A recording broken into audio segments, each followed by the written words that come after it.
In Cuba, municipal elections progress normally. President Díaz-Canel highlighted the political stability of the nation. In Mexico, a demonstration called by President Andrés Manuel López Obrador released from the Angel of Independence to meet with the president on the occasion of his government's annual report. And in Italy, at least one person died and a dozen remain missing after landslides on the island of Ischia. Search and rescue operations continue.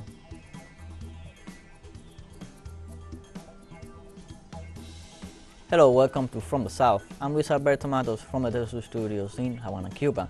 We begin with the news. Election day takes place on Sunday in Cuba. Citizens go to the polls to elect their representatives in the local government bodies. Polling stations open at 7 a.m. local time to receive citizens who were already lining up to vote from early hours. According to the National Electoral Council, for this day, authorities enabled 20,000 polling stations, which are expected to remain open until 6 p.m. local time. This is the first voting to take place after the restructuring of the electoral system in the country, which removed 85 constituencies.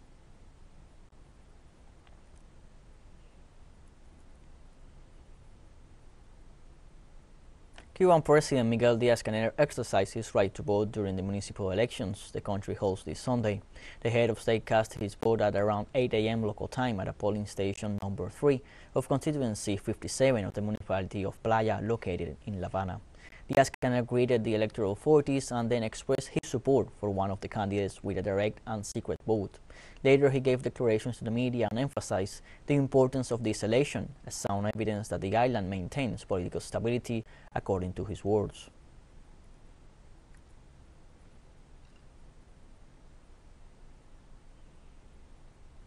In Mexico this Sunday, a demonstration called on by President Andrés Manuel López Obrador got underway prior to him presenting the State of the Nation report.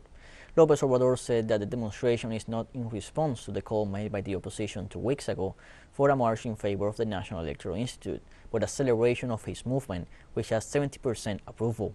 The march kicked off at around 9 a.m. local time, to be followed by López Obrador's speech at the Zócalo. Thousands of people from different states of the country began arriving in Mexico City Saturday afternoon to take part in this march.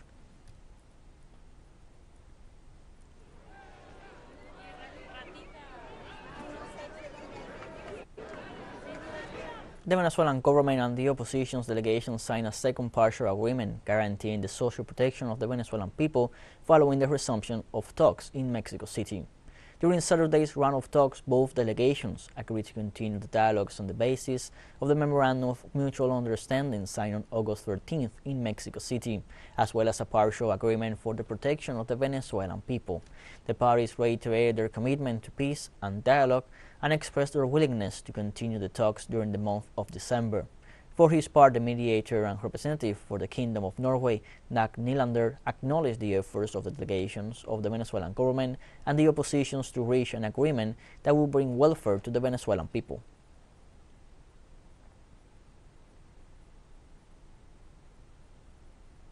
Venezuelan National Assembly deputy and head of the Venezuelan government delegation for talks with sectors of the oppositions in Mexico, Jorge Rodriguez, said the priority is to tend to the need of the Venezuelan people affected by the illegal retention in foreign banks of Venezuela's assets. In this first meeting of the Venezuelan government with its oppositions, we have placed emphasis on a social agreement to tend specifically to the needs of our people. Our position was to insist that the first thing we had to talk about was taking care of the people, of their primary needs, and that addressing such needs, such expectations, had to be financed with the money in the accounts that are illegally blocked. This is what the agreement states, that the funds of the Bolivarian Republic of Venezuela have been illegally confiscated. Venezuelan President Nicolás Maduro expressed his satisfaction with the signing of the second partial agreement between the government and the united platform of one of the opposition parties. In his Twitter account, the head of state said the signing of the second partial agreement between the Bolivarian government and the united platform of one of the oppositions opens the way for a new chapter for Venezuela. In order to continue advancing towards peace and well-being, that all Venezuelans yearn for.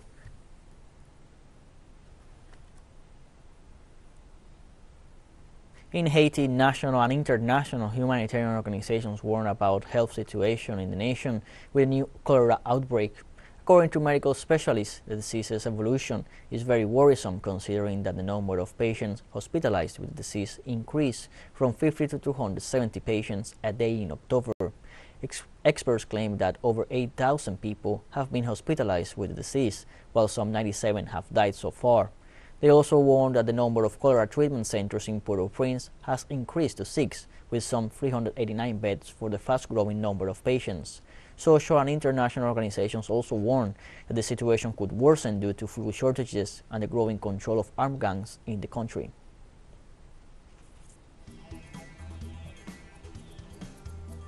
Let's take a short break, but first remember you can follow us on TikTok at the account at teleSUR English, in which you'll be able to see news in different formats, news updates, and much more. All the stories coming up, stay with us.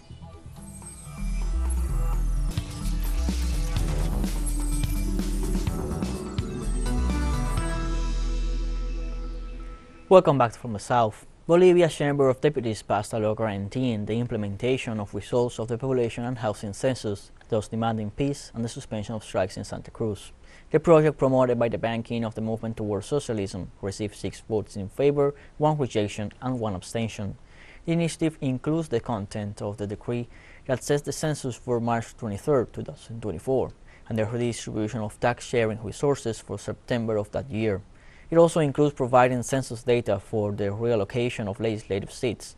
After the draft bill was passed by the Commission, the Deputy Chamber President, Jerjes Mercado, sent it to the Senate chamber while expressing his hope that its approval would contribute to restore normality and end the violence in the department of Santa Cruz.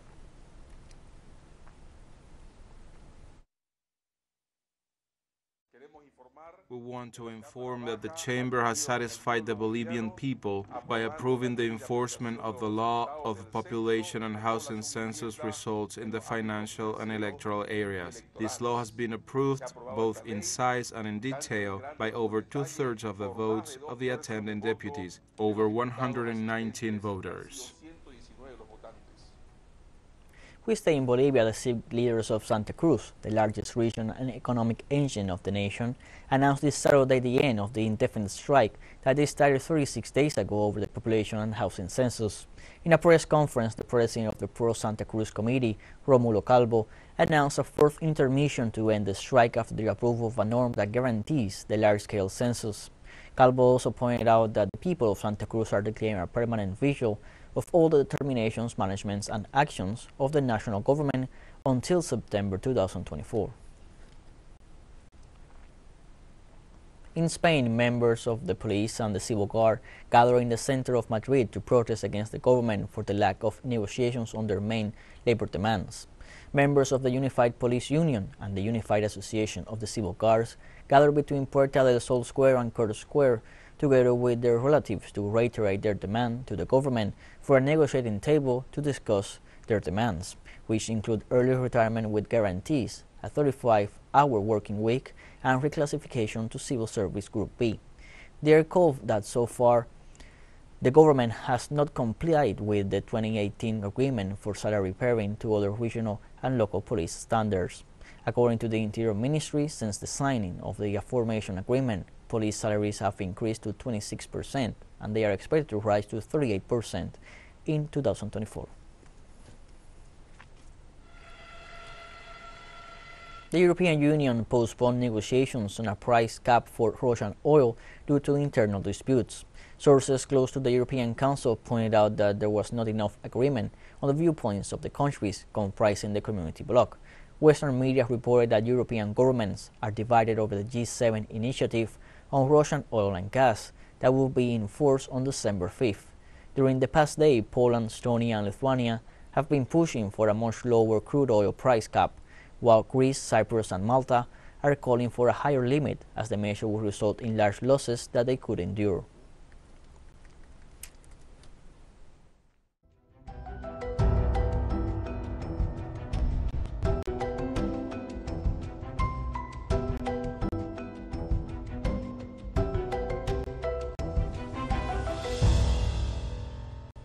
In Italy, search and rescue efforts continue after a landslide that claimed the life of at least one person.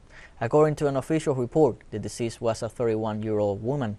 Some others are reported missing. The landslide occurred in the island of Ischia in the southern part of the country, off the coast of Naples. Rescue efforts were hampered by continuous rains and winds, which also delayed the arrival of ferries with aid from the mainland.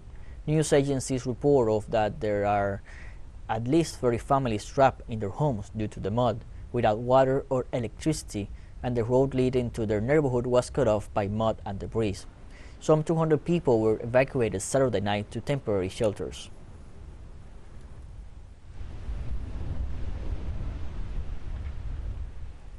In a new update on the damage caused by the earthquake in Indonesia last Monday, the number of dead has reached 318. 14 people are still missing. The National Disaster Management Agency reported that most recent bodies correspond to 8 people who had been reported missing after the earthquake. The official agency also reported that over 7,000 people were injured, 545 of them seriously. As for the number of displaced people, government reports over 73,000.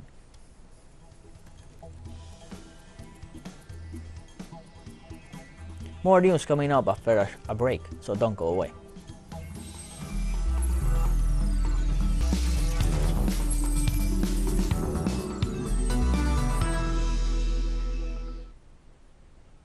Welcome back to From the South. Candidate for re-election to the presidency of the Republic of Equatorial Guinea, Teodoro Obiang, won the over 20th presidential elections.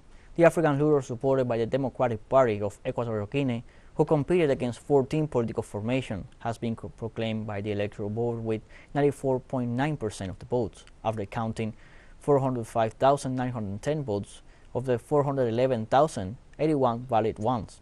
The president of the Electoral Board, Faustino Dong, said Obiang guarantees his permanence in the presidency for 7 more years, in spite of complaints of opposition sectors.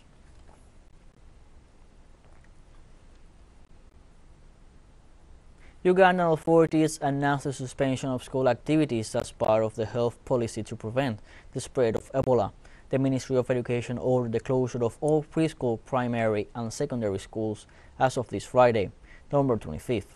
The closure comes 2 weeks ahead of schedule in order to help stop the spread of an Ebola outbreak in crowded places after the confirmation of 23 cases among students. Parents and representatives consider necessary to do this given the health situation in the country. According to the World Health Organization, Uganda registered more than 150 confirmed and probable cases, as well as 64 deaths from Ebola during the last week.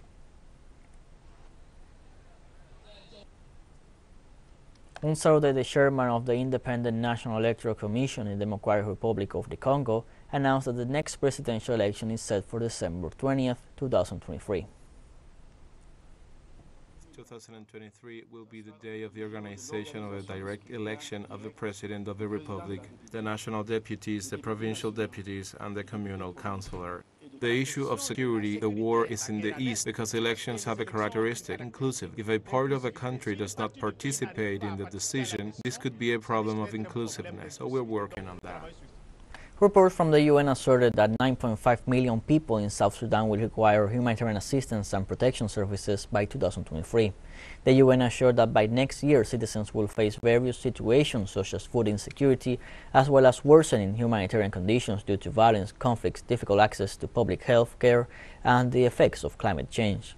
Likewise, the entity urged the government to take actions to guarantee the conditions of peace and foster development to decrease the need for humanitarian aid.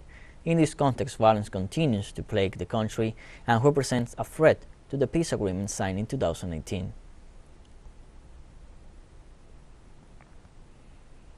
The Somalian government confirmed that at least 100 members of the Al-Shabaab terrorist organization have been neutralized. Information Deputy Minister Al-Adala stressed that the operation preceded the attack plans by the extremists. Also reported that the government's international partners participated in the deployment, in which they claimed at least 10 leaders of the organization were killed. In recent months, terrorists have carried out violent attacks, killing over 200 people. The Somalia government operation took place in Middle Shabelle and Hiran, in the center of the country.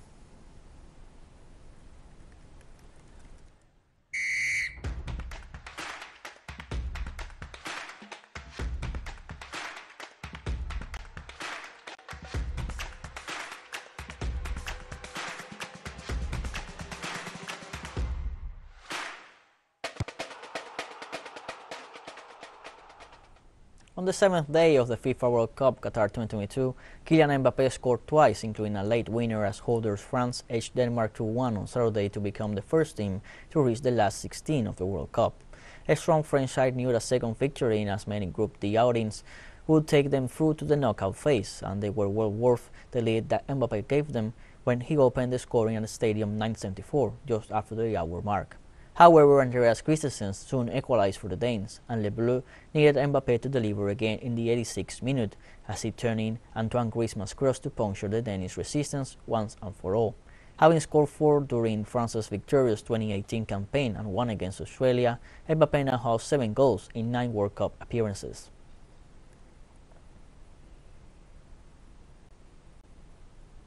Australia won 1-0 thanks to a goal from Mitchell Duke in the 23rd minute.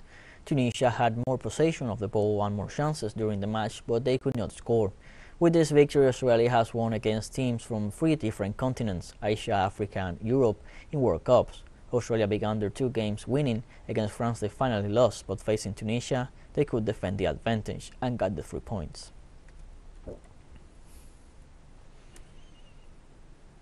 Robert Lewandowski scored the first World Cup goal of his career when he netted in Poland's 2-0 win over Saudi Arabia. However, it was a battle for Michniewicz' side, who were leading at the point thanks to Zielinski's roof finish and an incredible double save from the Polish goalkeeper after Salem Al-Dawsari's penalty late in the first half. Renard's Saudi team came out with the bit between their teeth, and the Poles frequently struggled to handle their aggressive press. The Saudi team had the most clear chances to score in the game but failed to do so. Lionel Messi helped keep Argentina's World Cup bid alive with the first goal in a 2-0 victory over Mexico on Saturday. Defeat to outsider Saudi Arabia in their opening Group G match in Qatar had left Argentina on the brink, knowing an early loss would spell the end of their tournament chances. Messi rose as the hero, firing home a low shot from 18 meters on 64 minutes, before Enzo Fernandez added a thunderbolt second goal for Argentina 3 minutes from time. Messi's goal meant he tied the late Diego Armando Maradona on 8 goals and 21 appearances at the World Cup for Argentina. The goals were 2 rare moments of quality in an often poor and tense encounter where the occasion seemed to get to everyone except 7-time Ballon d'Or winner Messi. Argentina still needs to win their final group match against Poland to guarantee a place in the knockout stages.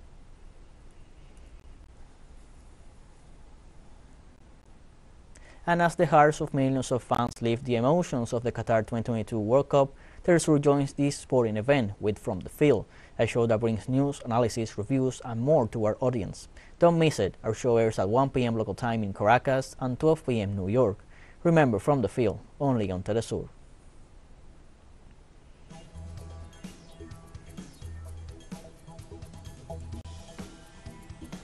And we have come to the end of this news brief, and you can find these and many other stories on our website telesurenglish.net. You can also join us on social media, Facebook, Twitter, Instagram, Telegram, and TikTok. For teleSUR English, I'm Luis Alberto Matos. Thank you for watching.